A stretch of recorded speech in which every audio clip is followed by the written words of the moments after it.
variety, and they've grown up here at the zoo, so they are feeling pretty comfortable around people. Wild snakes, however, if feeling cornered or threatened, the only way that they can protect themselves is to bite. So it makes sense that most people possess three key features. The first is excellent binocular vision. The second is a hook and curve beak, which he'll use to rip apart his predators. And third but not least is nice strong talons, which he'll use to catch and kill his predators. Now, Australia is home to many different species of kite, and they all have different hunting techniques. Now, one really cool thing this guy can do for many of your kite species is known as eating on the wing. Now, that's where they can catch their food, pass their foot to the mouth, continue to fly around. Now, that does conserve energy and helps them to keep the prey secret from any other birds of prey. Now, you wouldn't believe that Fletcher here, he's what's known as a rescue bird.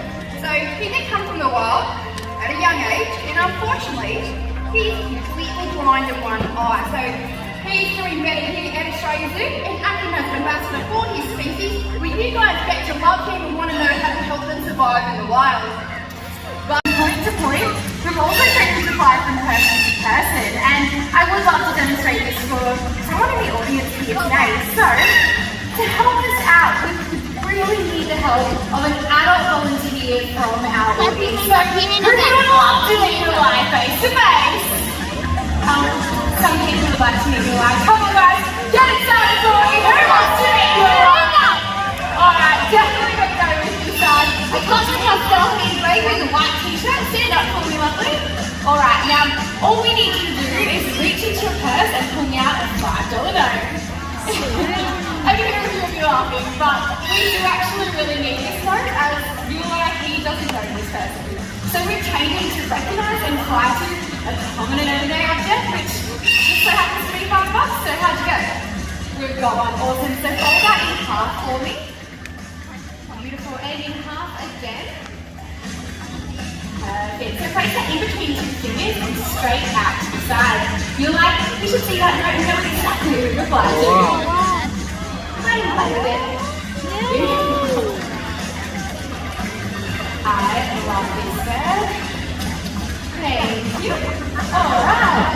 Anyone over touch funny? We're all in the quiet bunch now, aren't we? Luckily, I am only joking. We will get your money back to you, so stand up for me one more time. Alright, now, you know what? Let's make this super easy for you guys, since he's already been really impressive. Place both arms out. That is perfect. Now, just flap really, really hard and slide down and grab it. Now we're going to try to fly down. Interesting. Alright, so you're putting us on the block already. We will actually get it back to you, so stand up. It's just for one arm. With your palm facing up like a little landing platform. You're like, he's going to return this via air now. Once you place it in your hand, close your fingers over it. And thank you very much. That was beautiful. I ran amazing well done. Oh, well done, like superstar. Now 260 million years ago, there were no birds, there were no mammals, there were dinosaurs. You're about to meet one of these living fossils, a liquid creatures from the past. There are 27 different species of crocodilians found around the world, from alligators to gharials, from caimans to the true crocs. They are the world's most unchanged and perfect predators. They have survived challenges where so many others have failed. But most impressive of all is Australia's apex predator. Now that's the animal that towers above all other species of reptile. The saltwater crocodile grows to be the largest and most aggressive species of crocodile found on the planet, and you're about to see one in action in the world's only crocodile. Well, the perimeters are secure, and Scrapper is slowly making his way out into the crocodile. Now Steve designed these waters crystal clear to showcase the true art of the crocodile. That's the animal that towers above all other species of reptile. Today with Scrapper's help, we're going to bust a few croc myths, teach you how amazing these animals are, and show you how to stay safe in crocodile territory. Now, out in the wild, crocodiles use the murkiness of the water to camouflage from their prey. They use the murkiness of the water to hunt and strike. Here to tell you more about it, we have Nick. Please make them feel welcome. It's the Australia Zoo Croc Team. much, folks. Hope you're all having an awesome day at the zoo today. Thanks so much for being here with us. Today's about to get a whole lot better for you because on his way out we've got Scrapper. Now, Scrapper took his time coming out here because he is the newest crocodile that we have here in the crop scene and he's still working this whole scenario out. He used to be out in the old environmental park, so this is a brand new environment for him and he's an intelligent creature, this guy. He's the son of Agro, so he's inherited some of his traits. He's a really cranky crocodile. He's not the largest croc we have here, but he's certainly the most exciting to watch. So I'm going to show you just how amazing this animal really is. You have to be the one that makes a mistake for a crocodile to get a bite to eat, and that's as simple as standing too close to the edge of the water. But the biggest mistake that people make up in crocodile territory is this, going down into his home, into his territory. You can see straight away he locks in on my location. Anything splashing around is exciting for him, so now he's all fired up. He's all yours, man. Thanks, mate. Scrapper's usually pretty quick. See?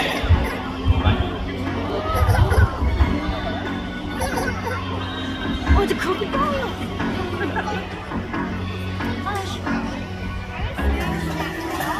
Can you get over to me, please, Nick?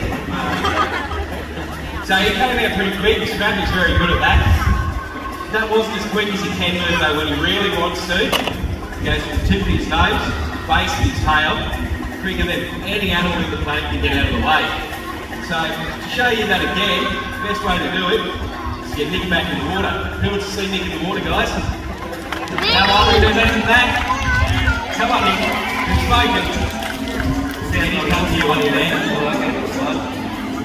Alright, now, these guys, as I said, are fiercely territorial, so see what happens when I jump back into his water. Now, you'd think he would be less excited if I'm further away from him. But as soon as he sees me into the water, he gets pretty excited. Now, the crocodile will naturally submerge. He wants to remain that unseen predator. These guys in the wild will be hunting in deep, dark, murky water. So they utilise their surroundings as camouflage, and he can pick up on the tiniest of vibrations. So these guys here will strike from beneath the surface of the water, and they're waiting for that animal to stick its nose in and have a drink. And then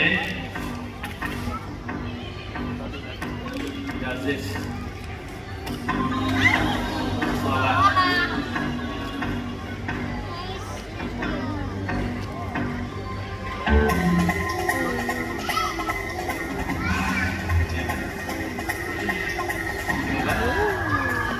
Yeah, get up, Scrap. Really an awesome little crocodile. Now, that's a perfect example there of what he would be doing in the wild. Striking from beneath the surface of the water. He's not going to hop up for a look. He can pinpoint that prey item's location just on vibration alone. And he'll use that powerful tail and those back legs and he'll swing himself up out of the water about half of his body length. And he will do that in such an amazing amount of speed that you're never going to avoid the attack. Now, you've seen him strike from the edge of the water. Ty is going to show you another spot that crocs are dynamite and another way they catch themselves by swing. So this is called tail walk, and it isn't any trick that we've taught Scrapper to do. In actual fact, Scrapper had never done this until a little while ago. He got moved into the crop scene, so this is a prime example that this is a complete natural behaviour. They'll use it from when they first hatch out a egg and they're 15 centimetres long, up to Scrapper's size and a lot bigger. So when they're little, pretty much everybody wants to eat a crocodile. What he's doing is angling his head up perfect, but it's a little bit early for me there. So as I say, they'll use it when they're little because everyone wants to eat them. So they hang around in reeds and they sit there and wait for insects, crickets, grasshoppers, spiders, pretty much anything that they think they can get a hold of, will eat, and they do that. Now, you might have heard that little popping noise, and that's bone on bone. These guys have the most jaw pressure of any animal on the planet. Scrapper's size is about 3,000 pounds per square inch, posing high pressure. Put that into context.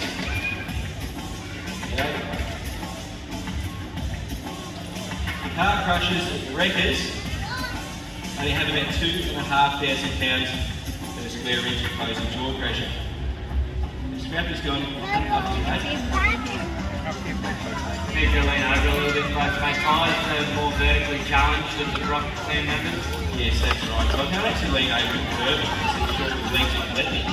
We can feed you a little step back. That'd be nice, thanks mate. We have another one scrapper.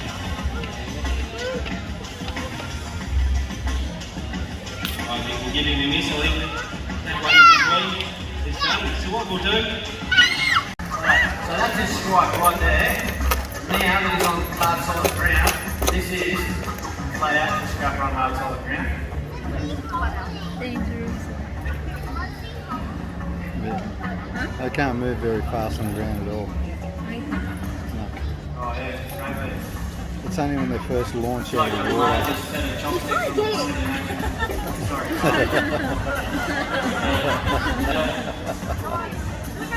There we go.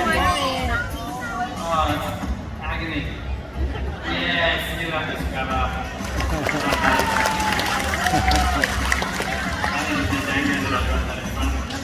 Now, you can see I'm only a few metres away from the scrapper, but he's more concerned with the food than he is chasing me down. He knows he's designed for that initial burst of energy, and that's at the edge of the water.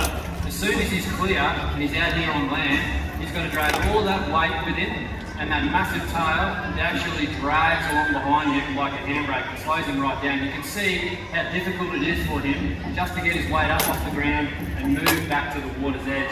Now, I'm nothing special, and I can walk backwards quicker than he can sprint forward. So that should give you an idea of just how easy it is to avoid these guys when we're up in their territory. And all we have to do is give them the respect that they deserve, recognise that they're absolute weapons in the water and at the water's edge. And as long as we stay 4 to 5 metres back from the edge of the water, we don't overhang the water, and certainly don't go swimming in crocodile territory. You follow those few simple rules, you're never going to come into conflict with one of these amazing animals.